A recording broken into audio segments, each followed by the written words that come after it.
হাজৰিকাপৰাস্থ শ্ৰী শ্ৰী শালমাচুথা মন্দিৰৰ বাৰ্ষিক গোসাই কাজ আজিৰে পৰা 3দিনীয়া কাৰ্যসূচীৰে অনুষ্ঠিত হৈছে।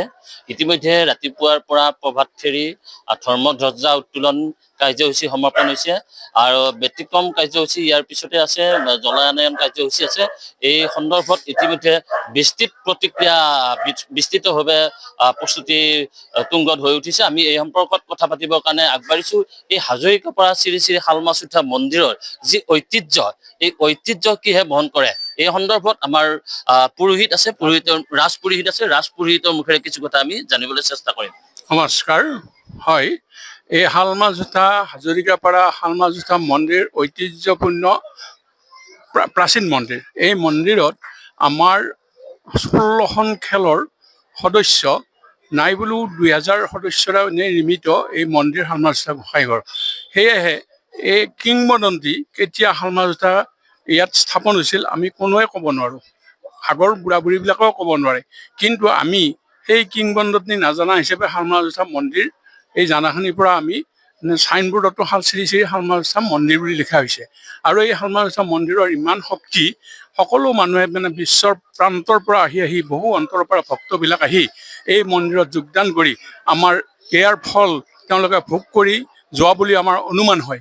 সেয়েহে এই শালমাচুথাৰ ভক্তসকলে আজি হিয়া খুলি এই মন্দিৰলৈ হাজাৰ হাজাৰ দৰ্শনাৰ্থী এই দৰ্শন কৰিবলৈ এই মন্দিৰলৈ ধাৱলি মেলিছে। সেয়েহে এই শালমাচুথা মন্দিৰৰ শক্তি সকলোৱে আগত ৰাখি তেওঁক নমস্কাৰ কৰি এই পূজা আৰম্ভ কৰা হৈছে আজিৰ পৰা 3দিনীয়া কাৰ্যসূচীৰে। ধন্যবাদ জনাইছো। আমি এই সন্দৰ্ভত কথা পাতিম। কি কাৰ্যসূচী আছে, আমাৰ সাধাৰণ সম্পাদক আছে, তেখেতৰ মুখেৰে। নমস্কাৰ। আজি আমাৰ বাৰ্ষিক গোসাই কাজৰ প্ৰথম দিনৰ প্ৰথম কাৰ্যসূচী হিচাপে পতাকা উত্তোলন হৈ গৈছে। পতাকা উত্তোলন কৰিছে আমাৰ মন্দিৰ পৰিচালনা সভাপতি মাননীয় শ্ৰী লক্ষ্য কুমাৰ শইকীয়াদেৱে। দ্বিতীয় কাৰ্যসূচী বৃক্ষৰোপণ হৈ গৈছে, সেইটো সমাপন কৰিছে মাননীয় শ্ৰী লয়ন শইকীয়া, উপদেষ্টা শালমাচুথা মন্দিৰ পৰিচালনা সমিতি। ইয়াৰ পিছতে আমাৰ জলানয়ন কাৰ্যসূচী আছে। এতিয়া জলানয়ন কাৰ্যসূচীৰ পিছত আজি বাসুদেৱ পূজাৰ অধিবাস।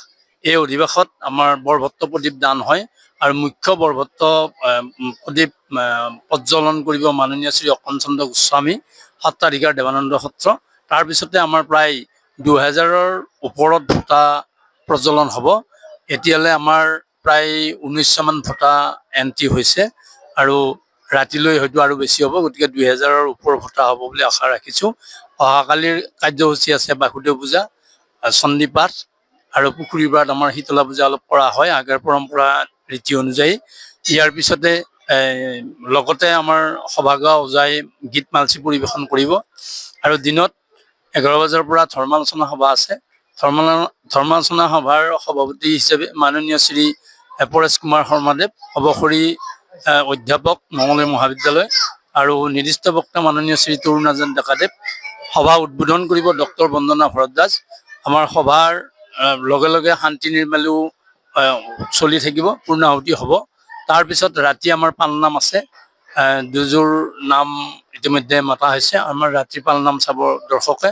তাৰপিছত অহাকালিৰ দিনটোতীয়া কাৰ্যসূচীৰে মজু নিৰ্মাণৰ পিছত মজু আমি কছাৰীঝাৰ ঘাটৰ ব্ৰহ্মপুত্ৰৰ পাৰত আমি মজু উঠাওঁ আৰু মজু উঠোৱাৰ আগে আগে শীতলা পূজা কৰি মজু ভাষণ কৰা হয়। ধন্যবাদ জ্ঞাপন কৰিছো। ভোটাৰ সন্দৰ্ভত আমাৰ কিছু বক্তব্য ৰাখিব আমাৰ এগৰাকী পুৰোহিত আছে। নমস্কাৰ। এতিয়া আমাৰ শ্ৰী শ্ৰী শালমাচুথা মন্দিৰৰ এই যিটো বৰ ফুটা বুলি কয় আমাৰ, এই ফুটাটো পৰম্পৰাগতভাৱে মানে বৃদ্ধি হৈ আহিছে। যোৱাবেলি 1857টা ফুটা হৈছিলেগৈ। এইবেলি আমি আশা ৰাখিছোঁ 2500 মানে 2500 ভোটা ক্ৰছ কৰিব বুলি আমি আশা কৰিছোঁ। ইতিমধ্যে আমি 2000 ভোটা আমি প্ৰস্তুত কৰিছোঁ আৰু ভোটাৰসকলক আমি এটা অনুৰোধ ৰাখিছোঁ, তেওঁলোকে এতিয়াও আহি তাতে নাম দি ভোটাৰ বাবে হেৰি কৰিব পাৰিব। ধন্যবাদ। ধন্যবাদ জ্ঞাপন কৰিছোঁ। আমি আশা ৰাখিছোঁ এই যি হাজৰিকাপাৰা তথা দৰং তথা অসমৰ বিভিন্ন প্ৰান্তৰ পৰা ভক্তপ্ৰাণ ব্যক্তিসকল আহে তেওঁলোকৰ মনৰ আশা পূৰণৰ বাবে, আৰু তেখেতে যি ভক্তি ৰখেৰে এই ইয়াত মন্দিৰত উৎসৰ্গা কৰে বা নৈবদ্য শৰাই, আমি আশা ৰাখিম সকলোৱে মংগল সাধন কৰিব শ্ৰী শ্ৰী শালমাচুথা মন্দিৰে। যিকোনো খবৰৰ বাবে যোগাযোগ কৰক আমাৰ এই নম্বৰত 9181 307 221।